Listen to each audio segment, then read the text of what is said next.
Howdy folks, and a great big welcome to each and every one of you. Well, it's Christmas Eve of 2021. We got all our house chores finished up yesterday. House is clean and tidy. I blew out the neighbors' driveways, and this morning we went and got some fresh vegetables. So everything is terrific. We have had a great year. I'd like to talk a bit about what I did in the past year. I now have 4, 5, 6, I think there's around 7 banjos that I've made. I like this one a lot. It's got some carving on it. This is mahogany that I rescued from an old coffee table. There's the peg head on it. Nice banjo. Years ago, decades ago, I bought hardware from Stuart McDonald in Athens, Ohio to make banjos. So tension hoops, hooks, brackets, fret wire, tuners. And sure enough, years later, I got to use all of the stuff that I bought for making banjos. Here's another one. I put nylon strings on this one. It's got a different sound. There's the pot on it, lacewood veneer inside, and note 6 layers of wood inside here, bent and glued in place. Caribou carving on each side of the heel, and there's the peg head. Nice banjo. And then the last one that I finished up was a highly unorthodox banjo made of 3 layers of octagons glued together. There's a wooden tone ring in here, and I put stars and planets on the heel. There's the neck slotted peg head, and I used the guitar tuners instead of the planetary tuners. Great sound. I really like this little banjo a lot, even though it's highly unorthodox. Oh, a brass tailpiece that I made from a scrap of brass that I had.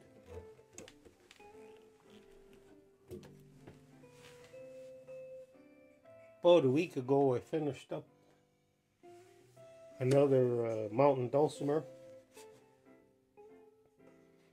The other one that I had, I loaned out to a lady who wants to learn how to play one. This one, I went a little unorthodox on it too. Here, I'll hold it this way. It's got a little humpback whale on it blowing bubbles, which form the sound hole.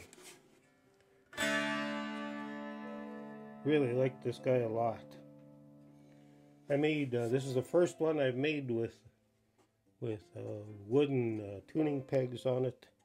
This is made out of, these pegs are made out of pear wood, and there's the inside of the scroll, walnut, peg head, wood from Mexico, don't know what it is.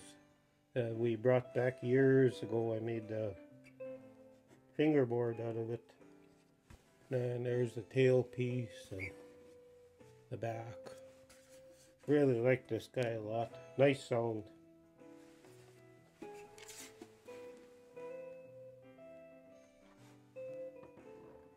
And yesterday I finished up making this little guy. I found a scrap of maple in my wood scrap piled down in the workshop.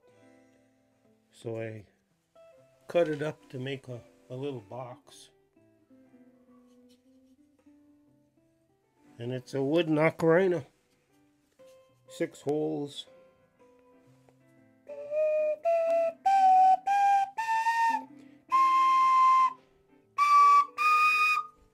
Blows a full scale. Nice sound. Cute little project. Anyway, that's what I've been doing in the workshop. Oh! Last summer I started on a new rustic type woodworking project. Shrink pots.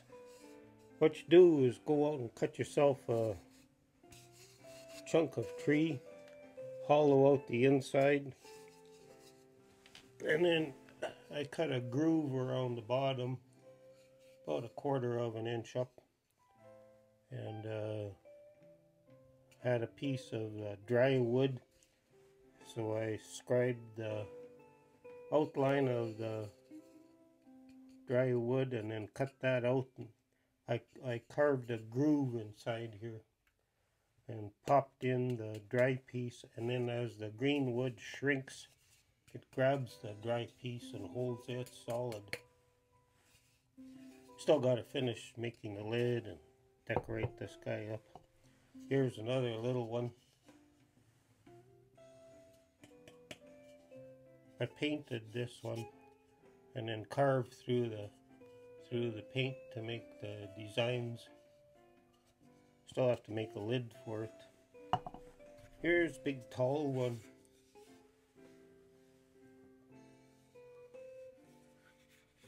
And made a lid for it. So I've been having great fun. Another nice thing that happened to me last fall, or this past fall, was I got invited to do talk about fish growth and maturity and mortality and mesh size effects and all that kind of fishery stuff at the University of Manitoba in the Biosystems Engineering Department, which is quite a interesting place to visit. Had great fun doing that. I've been going to Anchor Point Church for the last couple of years. If you have a chance and are interested, check out their website, anchorpointchurch.com. And one of the things they started up this past fall was groups that meet together in the evenings or weekends. So I decided I would start a group there, and I started one for woodworking for novices. We've got 11 people signed up, and we meet on Saturday mornings for a couple of hours. I make coffee and muffins and cookies and get together in the workshop and learn how to use tools and work on projects. So we're having great fun doing that. Next week I hope to clean up the workshop really well, and then we can start fresh in the new year. So I've been having a great time in spite of all of the fear-mongering and hypochondriacal rants going on mainstream media. And I can't believe that people are saying that their anxiety level has gone up and they're so stressed. And I was thinking about the Great Depression of the 1930s, when and the Dust Bowl down in the States, when families had to walk away from their houses and had no money and didn't know where their next meal was coming from. That stress. And the hobos that would ride the railroads looking for work in various towns along the way just so that they could get something to eat in return. And what about the Spanish flu in the 1920s, when everybody was dying like crazy and you didn't know what was coming next? Pardon me. Those were stressful times. what's going on now is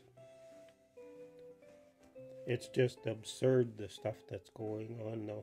But I've got no problem with that. I actually sit back and laugh at it. Although I do feel sorry for people that are promoting all of the weird stuff as society is breaking down and culture is going down the drain and government's going down the drain.